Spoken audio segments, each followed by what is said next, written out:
Oi! Quando você reza a oração do Pai Nosso, você raciocina, você pensa, você sente o que essa oração quer dizer? Porque normalmente nós vamos repetindo, né, rezando mecanicamente, sem entendermos o significado de cada frase dessa oração. Esse é um modelo perfeito de oração. Então, quando Jesus ensina aos discípulos a rezar, ele frisa, né? Ele fala da importância de conversar com Deus, de fazer uma oração que saia verdadeiramente do nosso coração. E que essa oração, ela seja apenas um guia.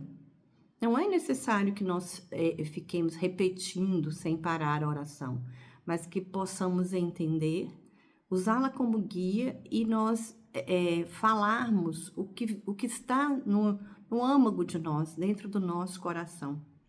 Em Mateus, capítulo 6, versículos 5 e 6, Jesus disse: E quando orardes, não sejas como os hipócritas, pois se comprazem em orar em pé nas sinagogas e às esquinas das ruas, mas para serem vistos pelos homens. Em verdade vos digo que já receberam o seu galardão. Mas tu, quando orares, entra no teu aposento e, fechando a tua porta, ora teu Pai que está em secreto. E em secreto vê e te recompensará publicamente. Então, quando Jesus fala sobre isso, era porque os fariseus, né, que era uma classe de poder aquisitivo alto, e eles eram religiosos. E eles estudavam a Torá, eles reverenciavam a Torá. E eles tinham o hábito de ficar em pé, né, na frente das sinagogas ou nas esquinas mesmo, orando repetidamente. Eles repetiam salmos, repetiam algumas orações que estavam na Torá, e eles ficavam em público fazendo isso. E os fariseus foram grandes perseguidores do Cristo, né? Eles tinham poder, porque eles tinham um poder aquisitivo alto, e também tinham o poder da religião, que eles usavam também para manter as pessoas. E eles tinham um certo bom convívio com Roma, e então eles não queriam perder isso. Então, quando Jesus começou a divulgar os ensinamentos, as pessoas começaram a segui-los, vê-lo como um salvador. As pessoas queriam sair da opressão de Roma. Então, esses fariseus começaram a persegui-lo. E Jesus sempre chamava os fariseus de... Sempre não, né? Mas assim, tem alguns relatos que chamava os fariseus de hipócritas.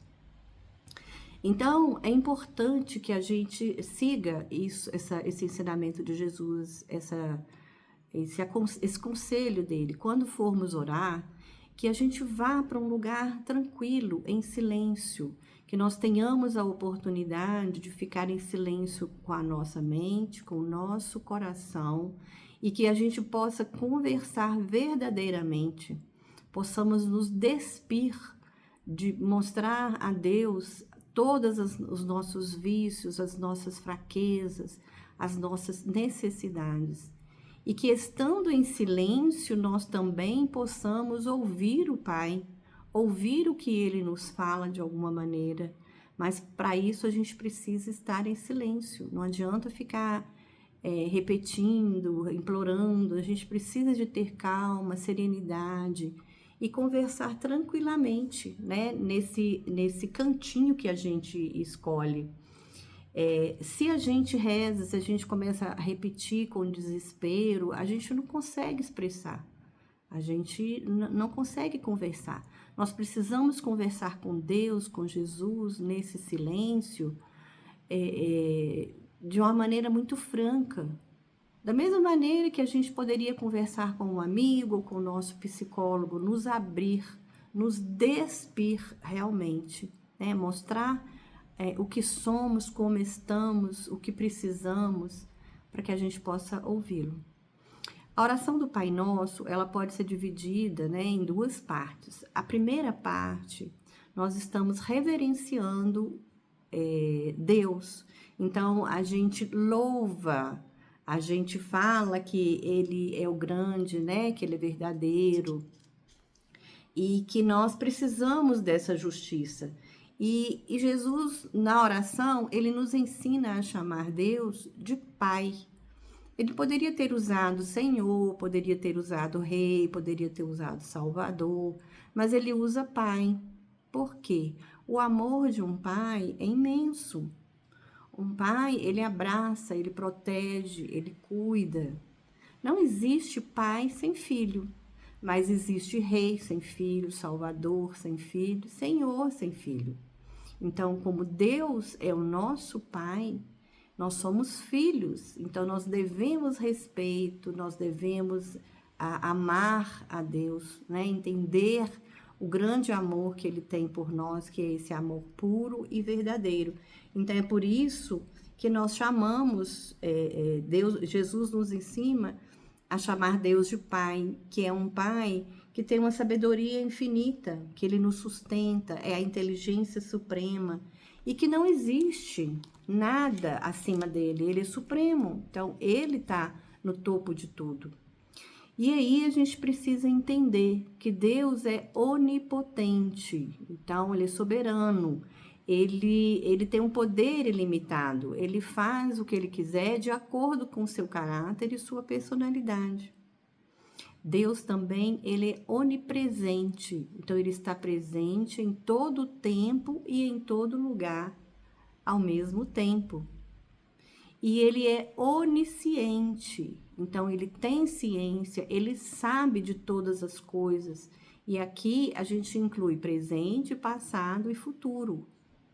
Nós podemos entender mais um pouquinho sobre onipotente, onisciente e onipresente na Gênesis, no capítulo 17, o número 1.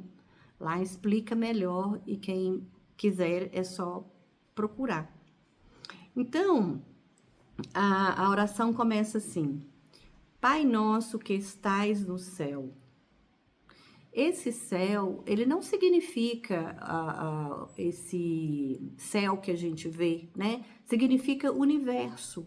Então, é um Deus que está presente no universo, em todas as galáxias, em outras moradas, moradas habitadas, que nós não temos conhecimento e não temos compreensão para tanto, né? Então, significa um Deus presente em todos os lugares, aqueles que nós imaginamos e o que nós não imaginamos também. E a harmonia do universo inteiro, se a gente estudar, se a gente procurar compreender, a gente vai ver que essa harmonia, que as coisas existem, demonstra essa grandeza desse Deus que criou tudo e que sabe de tudo, né? Então, tudo é muito perfeito no universo. A oração continua: Pai nosso que estais no céu, santificado seja o vosso nome.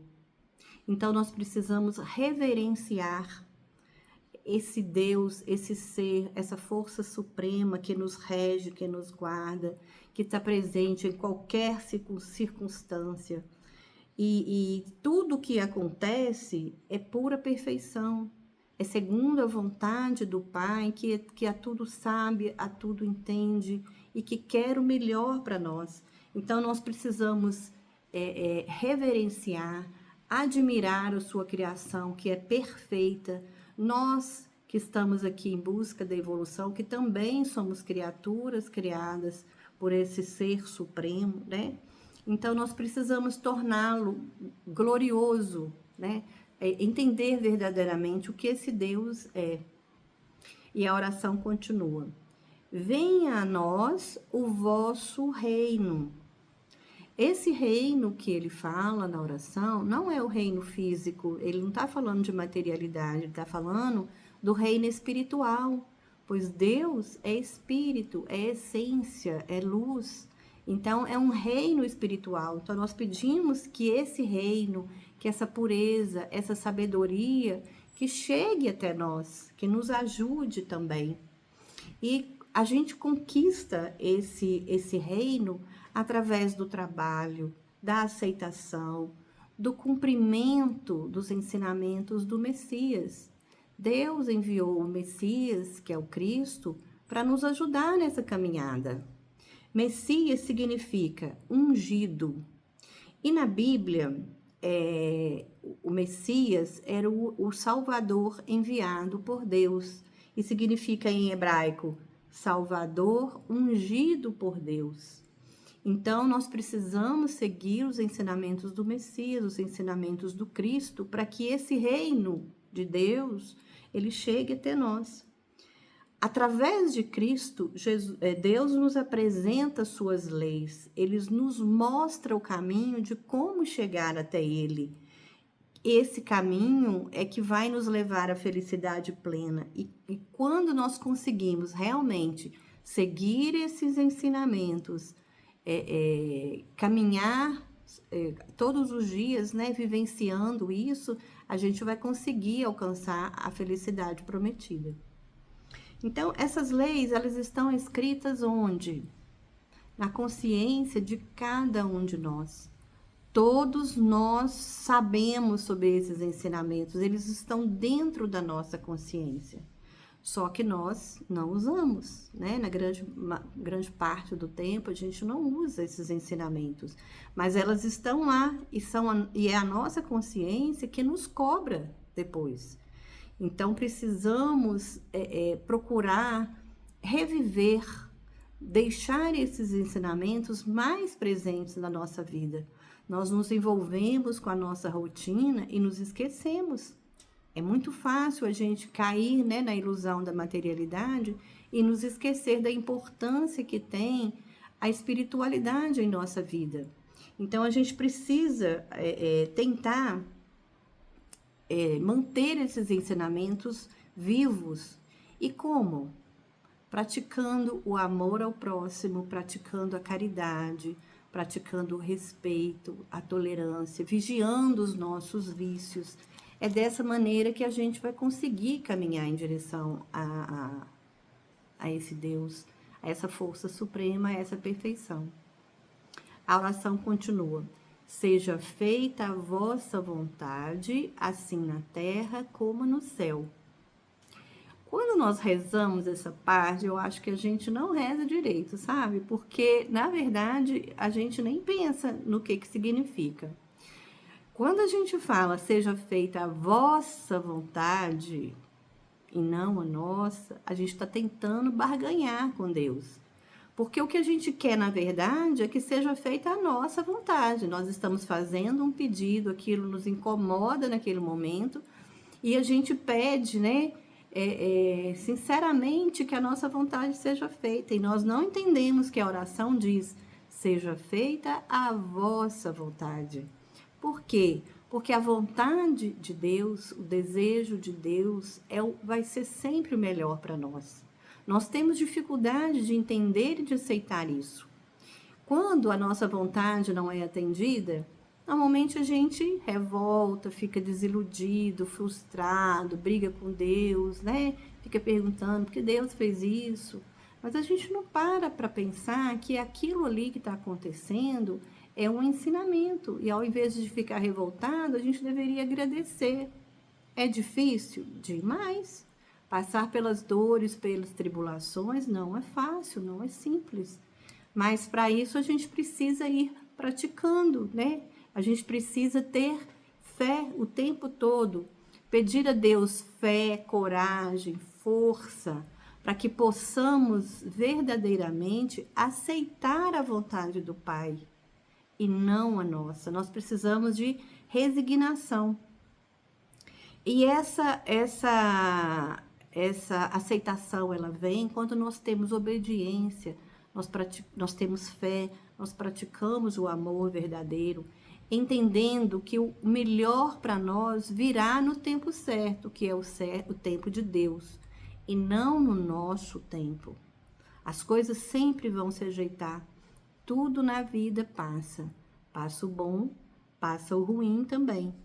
E nós precisamos ser obedientes, resignados e aceitar com amor e gratidão. essa obediência, ela significa muita dedicação. Nós precisamos ter gratidão, fé, coragem, estarmos prontos para trabalhar essa obediência dentro de cada um de nós. Ela não vem tão fácil assim, né? Nós sempre queremos que a nossa vontade prevaleça.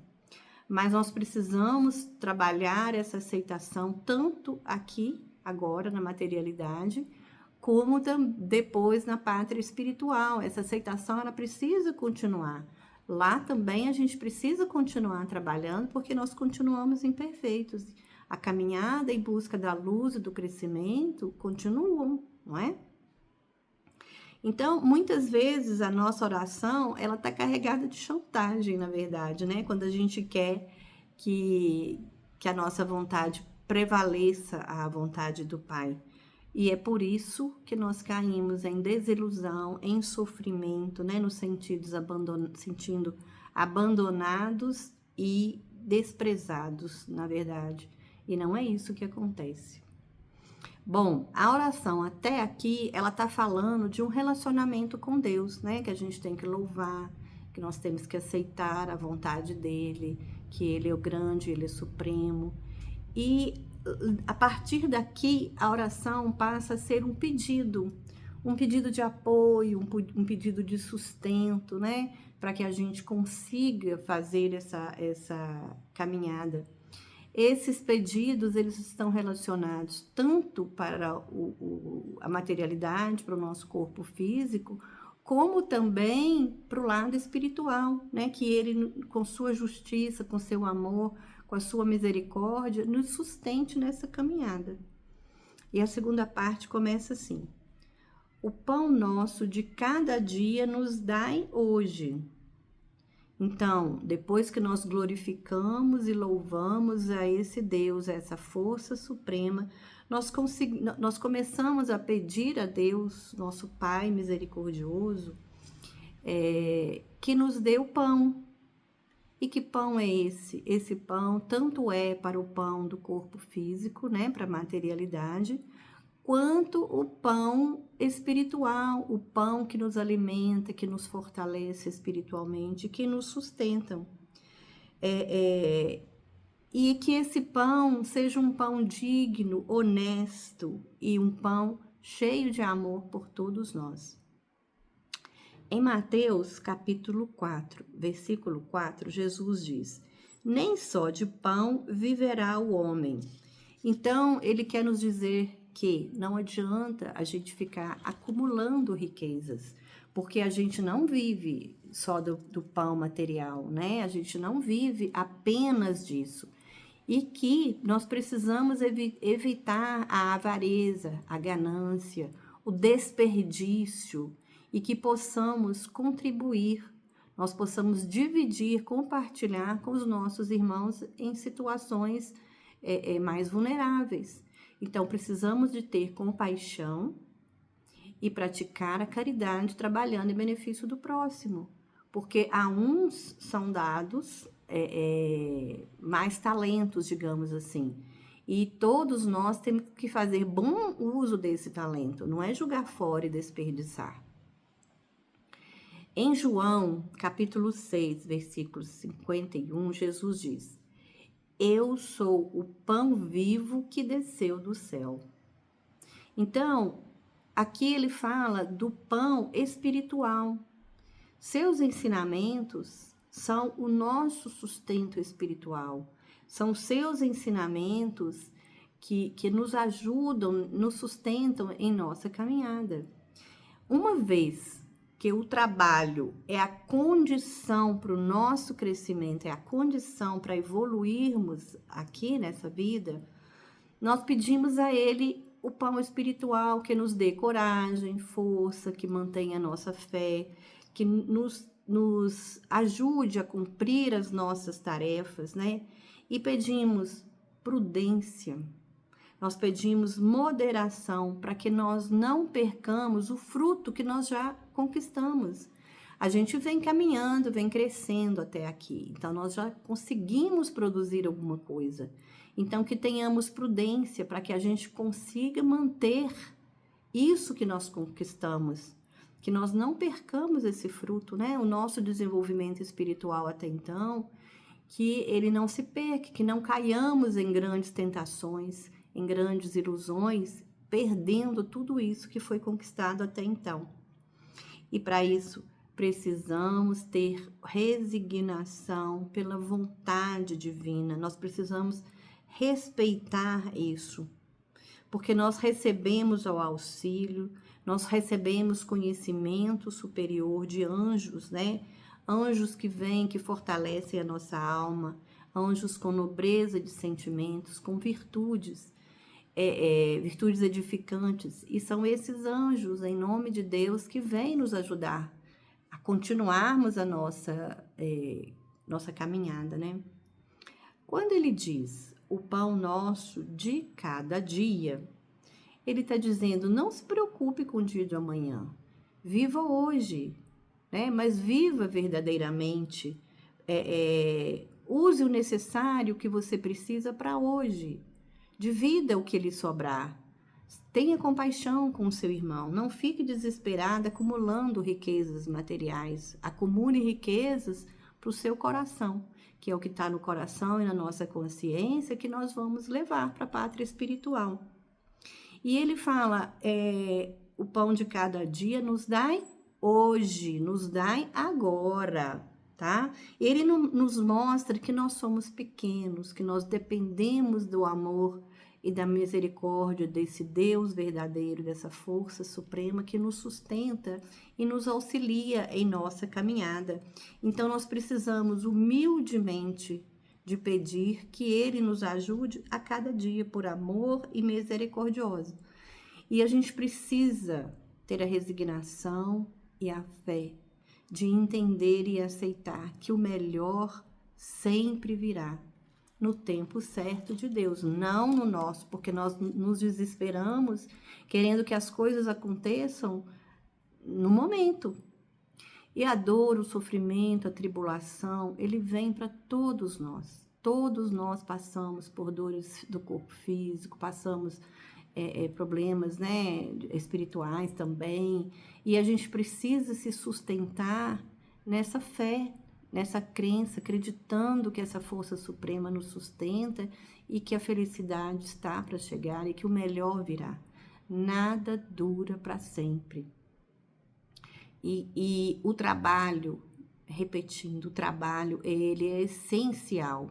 Precisamos praticar a caridade e dividir o nosso pão, tanto o pão físico, o pão material, quanto o pão espiritual, com os nossos irmãos que precisam mais, né? Dividir a nossa linguagem, a nossa palavra. Nós precisamos dar aquilo que nós temos de melhor.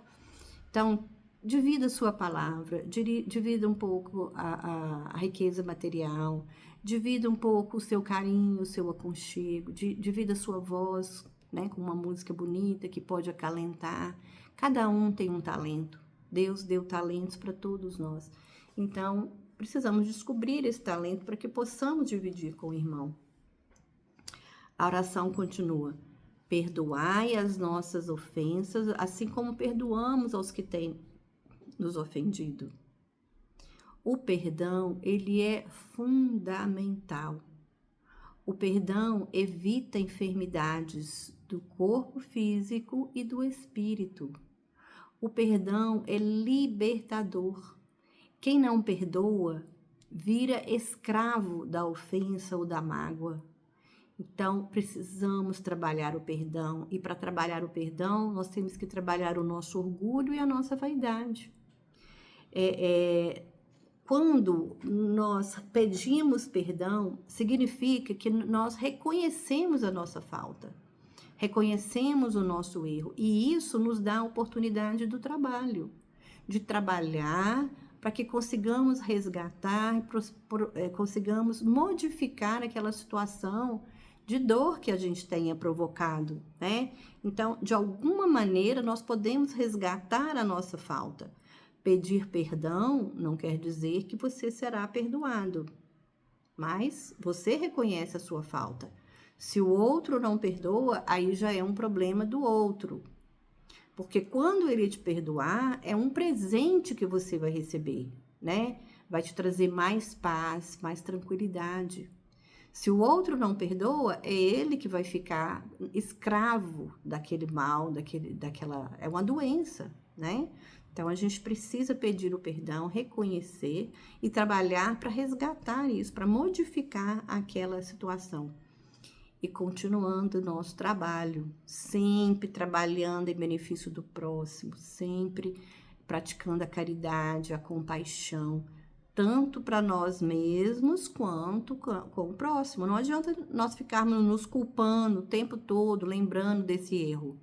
Nós precisamos nos perdoar também e seguir em frente, porque todos nós estamos em evolução e o erro vai acontecer.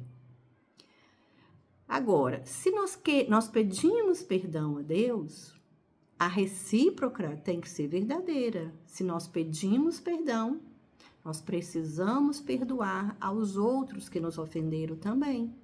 Não é isso?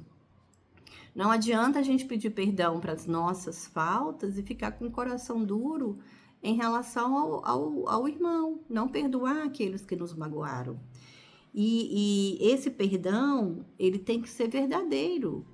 Você tem que sentir aquele amor fraterno. Não é que você vai amar a quem te magoou, né? Jesus mesmo, ele explica isso.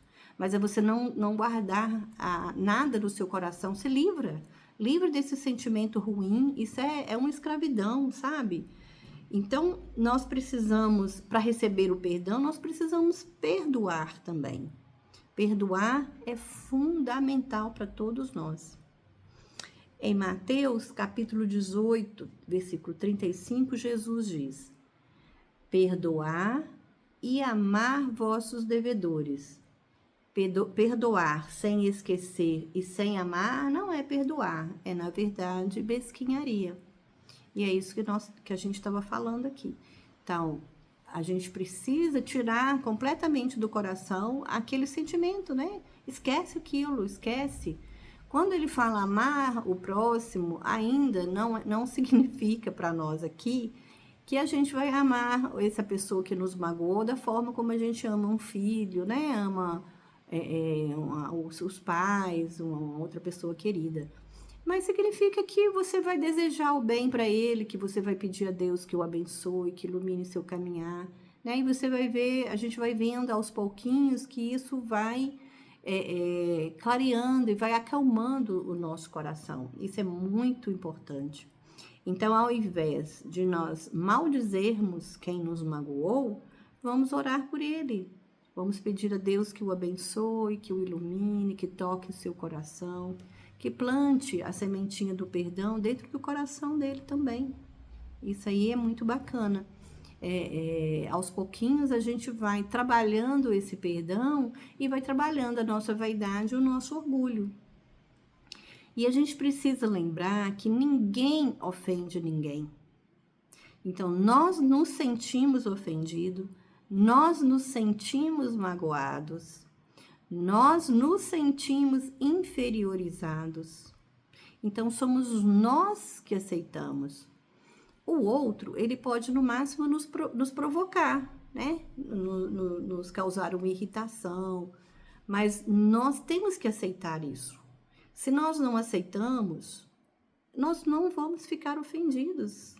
O Chico Xavier, quando alguém pedia desculpa para ele, ele falava: por que, meu filho? Eu não tenho nada para desculpar, porque eu não me senti ofendido. E é isso que nós precisamos entender, que somos nós somos responsáveis pelas nossas atitudes, não na atitude do outro. Se o outro quiser, né, magoar ou te ofender, isso aí é relativo a ele. É um problema que ele vai ter que arcar depois. Agora, cabe a você aceitar ou não. Então, o ideal é ficar bem, respira fundo, né? Conta até 10, pede ajuda para Jesus, para Deus, que ele vai ajudar, ele vai aliviar.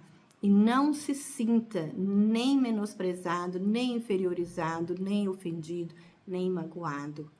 Reze por quem tenha causado ou tentado te causar algum aborrecimento. E seja grato, porque quando esse tipo de coisa nos acontece, nós temos a oportunidade de trabalhar esses vícios, trabalhar o orgulho, a vaidade. Então, a gente precisa ser grato àquele outro irmão que nos causou esse aborrecimento naquele momento. E quando nós rezamos, aceitamos e tentamos acalmar o nosso coração, a gente está trabalhando. Então, o benefício é nosso, não é do outro, o benefício é nosso. Quem nos ofende é ele que vai ter que assumir o resgate, né, a consequência daquilo que tenha feito. Então, se nós entendemos que Deus nos perdoa, mesmo quando nós erramos, nós temos o dever de também perdoar o nosso irmão. A oração continua. Não nos deixeis cair em tentação e livrai-nos do mal. Aqui a gente pede força, a gente pede proteção, a gente pede a Jesus que nos ajude a nos manter vigilantes, que não caiamos na tentação da ilusão da porta da materialidade, que a gente não caia em tentação de manter os nossos vícios, né? Nosso orgulho, nossa vaidade, a nossa presunção, elevados, que a gente seja humilde para aceitar, para entender e conseguir trabalhar isso, né? Então, essas são as nossas tentações, porque nós somos o nosso maior inimigo. Quando nós conseguimos vencer os nossos vícios, nós iremos eliminar o mal da nossa vida. Então, a gente precisa lutar contra esses vícios, sempre trabalhando no bem e na ajuda do próximo. Jesus sempre nos incentiva que nós podemos vencer a nós mesmos e que precisamos pedir, precisamos pedir ajuda e proteção para superarmos esses desejos, né? De repetirmos o mesmo erro e de que cometermos outros através dos nossos vícios. E ele nos mostra que só a misericórdia do Pai irá nos sustentar e irá nos ajudar nessa caminhada.